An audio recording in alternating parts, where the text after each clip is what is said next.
পাচারের সুযোগ নাই। আমরা এক ফ্যামিলির মানুষ টাকা পাচার করলে কুপিয়ে হত্যা করেছে মাতৃভূমির সন্তান। আমরা সবাই বাংলাদেশের নাগরিক। আপনাদের সামান্যতম একটু আস্থভাবে আমরা ওই আন্দোলনে জড়িত। অতএব আমাদেরকে এই হুমকি দিয়ে লাভ নেই। ভারতের মহাসচিব আসছিলেন আমাদের বাংলাদেশে বৈঠক করার জন্য।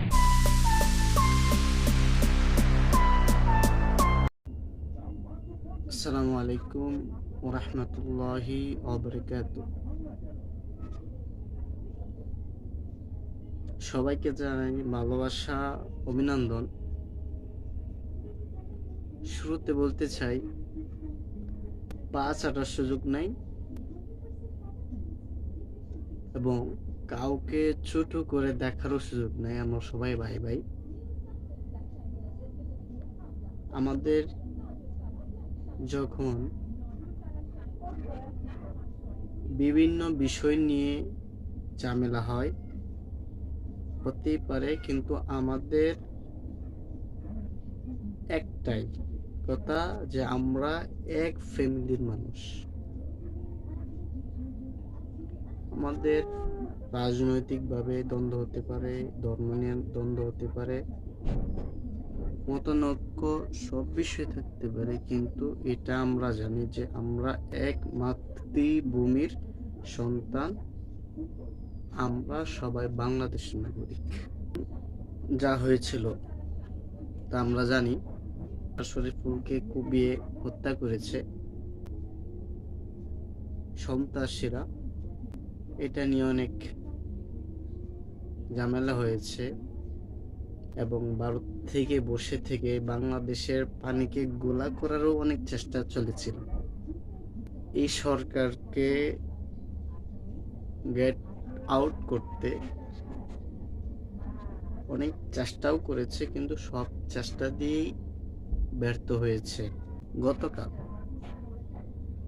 মেইন পয়েন্ট যেটা, গতকাল ভারতের মহাসচিব আসছিলেন আমাদের বাংলাদেশে বৈঠক করার জন্য, একটা সিদ্ধান্তে যাওয়ার জন্য। ওই দেশের মিডিয়ারা যে উল্টাপাল্টা নিউজ করতেছে, আমরা তো জানি এটা উল্টাপাল্টা নিউজ। এখন এই দুটো দেশের ভিতরে বন্ধুত্বটা বজায় রাখার জন্য আসছিল মহাসচিব, আমাদের বাংলাদেশের মহাসচিবের সাথে বৈঠক করার জন্য। বৈঠক হয়েছে। বৈঠকের মাঝে যেটা মেইন কথা ছিল,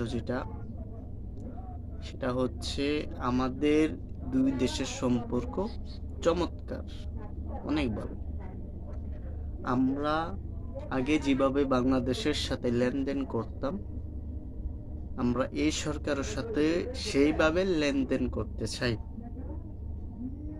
কোনো ঝামেলা চাই না। আমরা বন্ধুত্ব হিসেবে আমাদের পার্শ্ববর্তী এলাকাকে আমরা সাপোর্ট দিতে চাই, রাষ্ট্রকে আমরা সাপোর্ট দিতে চাই। এখন যারাই পরিষ্কার পানিকে গোলা করতে চান তাদেরকে বলতেছি, হাজার হাজার কোটি টাকা আমাদের বাংলাদেশকে হাজার হাজার কোটি টাকা বাংলাদেশ ঋণী রয়েছে অন্য অন্য দেশের সাথে। হাজার হাজার ঋণ যে করলেন আপনারা, এত এত টাকা পাচার করলেন, আর বাংলাদেশের প্রত্যেকটা জনগণের মাথায় যে আপনারা অনেক টাকা ঋণ রেখে গেলেন, ছোট বাচ্চা ধরে সবার মাথা পিছে যে এত টাকা ঋণ করলেন, রেখে গেলেন, এটার জন্য আপনাদের সামান্যতম একটু আফসোস হচ্ছে না যে কি করলাম? আপনাদের মনুষ্যত্ব নাই? নাই তো নাই। একটু আক্ষেপও করেন না, বলেন আমাদেরকে, আবার বলেন তোমরা ছাত্র আন্দোলনে ছিলা, তোমাদেরকে দেখবো আস্তে আস্তে দিল্লির থেকে। এজন্যই বলি, দিল্লি না ঢাকা, ভারত না বাংলাদেশ। জয় আমরা ছিনিয়ে এনেছি সুন্দর একটা দেশ, বাংলাদেশ 2.0 আমরা এনেছি।